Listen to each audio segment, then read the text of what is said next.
মা সরস্বতী হলেন জ্ঞান, সঙ্গীত, শিল্পকলা, বুদ্ধি ও বিদ্যার দেবী। বাংলার মাঘ মাসে শ্রী পঞ্চমী তিথিতে এই পুজো অনুষ্ঠিত হয়।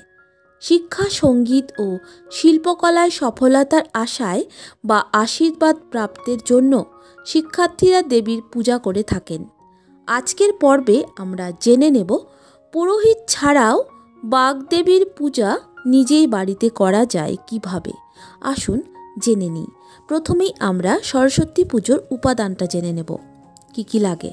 সরস্বতী দেবীর মূর্তি, সাদা কাপড়, ফুল, পলাশ ফুল অবশ্যই লাগবে, আম্রপত্র, বেলপাতা, কাঁচা হলুদ, সিঁদুর, চাল, ধান, দূর্বা, ফল 5 ধরনের, কলা এবং নারকেল অবশ্যই লাগবে, কলস, সুপুরি, পান পাতা, ধূপকাঠি, প্রদীপ, দুধ, খাগের কলম এবং দোয়াত।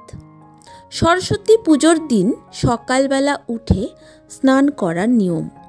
পুষ্পাঞ্জলি দেওয়ার জন্য সকালে স্নান করা আবশ্যক।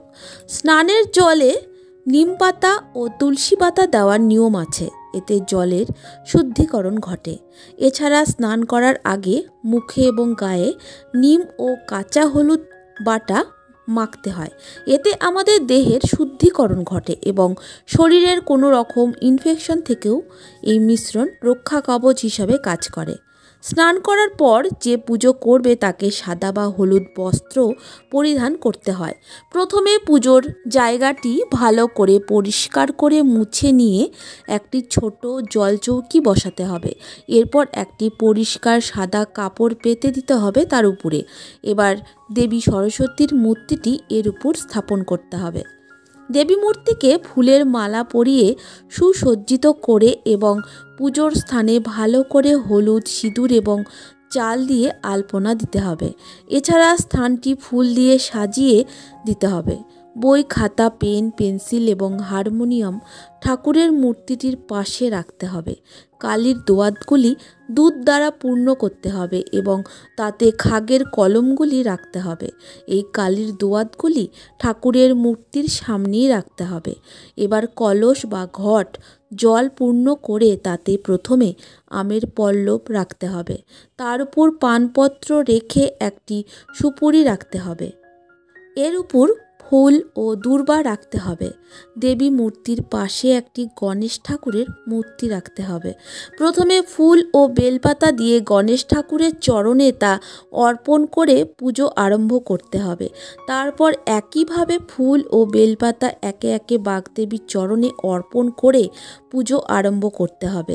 এর সাথে দেবীকে আরাধনার মন্ত্র উচ্চারণ করতে হবে।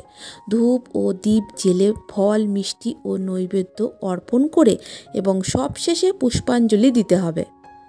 ওং জয় জয় দেবী চরাচর সারে, কুচযুগ শোভিত মুক্তাহারে, বীণারঞ্জিত পুস্তক হস্তে, ভগবতী ভারতী দেবী নমস্তুতে। ওং সরস্বত্যৈ নমো নিত্যং ভদ্রকাল্যৈ নমো নমঃ, বেদ বেদান্ত বেদাঙ্গ বিদ্যাস্থানেব্য এব চ, এষো সচন্দন পুষ্প বিল্ল পত্রাঞ্জলি সরস্বত্যৈ নমঃ। পুজো শেষ করে তবেই কিন্তু জল এবং খাদ্য গ্রহণ করতে হবে। আর এদিন অবশ্যই পড়াশোনা একদম বন্ধ। তাহলে আপনারা জেনেই গেলেন পুরোহিত ছাড়া কিভাবে বাড়িতে সরস্বতী পুজো করা সম্ভব। ভিডিওটি প্রথম থেকে শেষ অবধি দেখতে ভুলবেন না আর লাইক, শেয়ার, কমেন্ট করে আমার পাশে থাকবেন। ধন্যবাদ।